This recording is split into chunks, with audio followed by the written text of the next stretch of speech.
It is an early morning. You go into the room where she has her young. And then you see it. You can hardly believe it. One of the kittens is lying apart. The mother ignores it.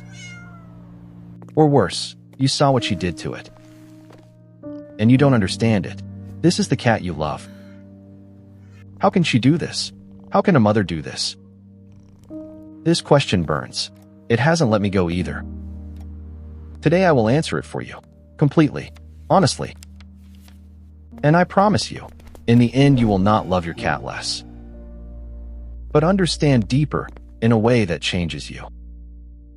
We have to go back, way back, hundreds of years.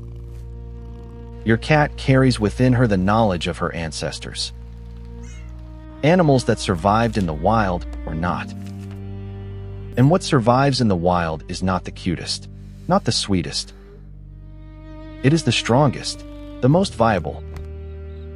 That sounds harsh, but it is the most honest explanation. When a mother cat rejects a kitten, it's not out of coldness, but from an instinct that is older than any pet on earth. The first reason, she recognizes that a young one will not survive. Not because she gave up on it, but because her body knows it before you see it. Mother cats can smell weakness. Hormones, immune markers, body heat, breathing rate. Everything is processed in milliseconds, without conscious thought. This is not a cruel act. This is a survival system. But here is something that almost no one has ever heard. This instinct is not absolute. It is not infallible. And it doesn't always kick in for the right reason. Sometimes a cat reacts to stress, not to real weakness of the young. A box that is too tight, too much noise, too many strange smells. Your visit with gloves, or without gloves. Strange hands touching the young, too early, too often. That changes the smell, and the smell is everything to them. A mother cat does not recognize her young by their appearance, but by their smell.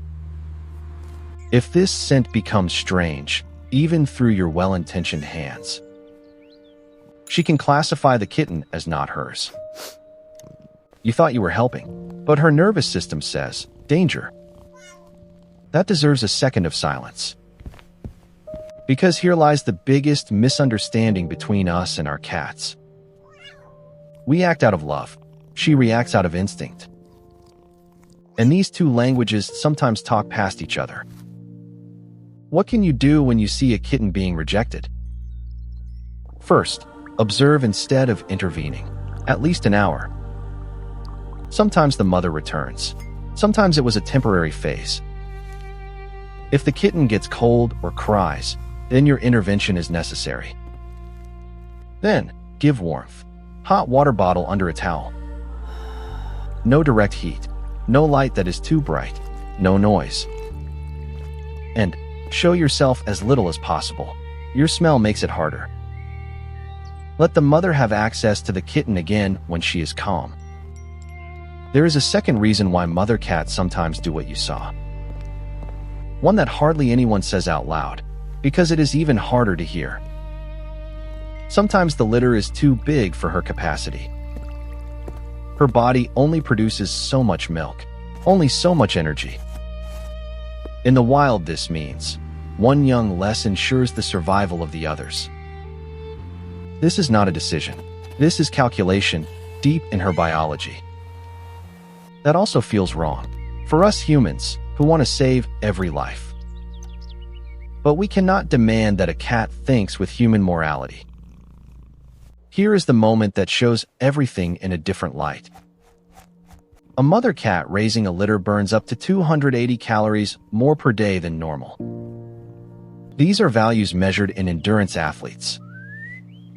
Her body is under extreme physiological stress. When this body decides to limit energy consumption, then this is not indifference. This is an organism fighting. And the last thing she needs in this moment, your guilt, your shock, your tears over what you saw. Because she smells that too. Stress is contagious on a chemical level. What she needs now: silence, warmth, few visitors, constancy. And if you want to help, then help her with what she really needs. Extra food, a quiet, darkened place, no audience. I say this deliberately because it's not self-evident. The darkest moments in life with a cat are often those when we understand the least and judge the most, her, ourselves. But judgment doesn't help. Understanding helps. And you have started to understand today. There is a third situation, the most difficult one. When a kitten is born sick, with a malformation or a defect, then the mother sometimes decides in the first few hours. She licks it, she smells it, she judges it. And sometimes the verdict is, this body does not carry the strength to survive. Even this is not a monster. This is millions of years of evolution. For us, every life is valuable, regardless of strength. That is a human value. A beautiful, right, human value. But a cat does not share this value. She never learned it. And to condemn her for it would be like condemning a child who cannot speak yet. This question from the beginning, it now gets a completely different answer. How can a mother do this? That's how the question was asked. But the right question is, what does she carry inside that we don't see? And this answer is not dark. It is simply old. Older than pets. Older than the relationship between human and cat. It comes from a time when no human was there to help, in which every decision about life and death had to be made by oneself.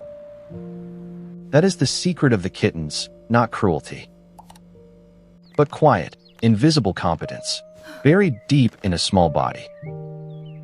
If you know someone who is going through this right now, who doesn't understand what his cat did, send him this, without words.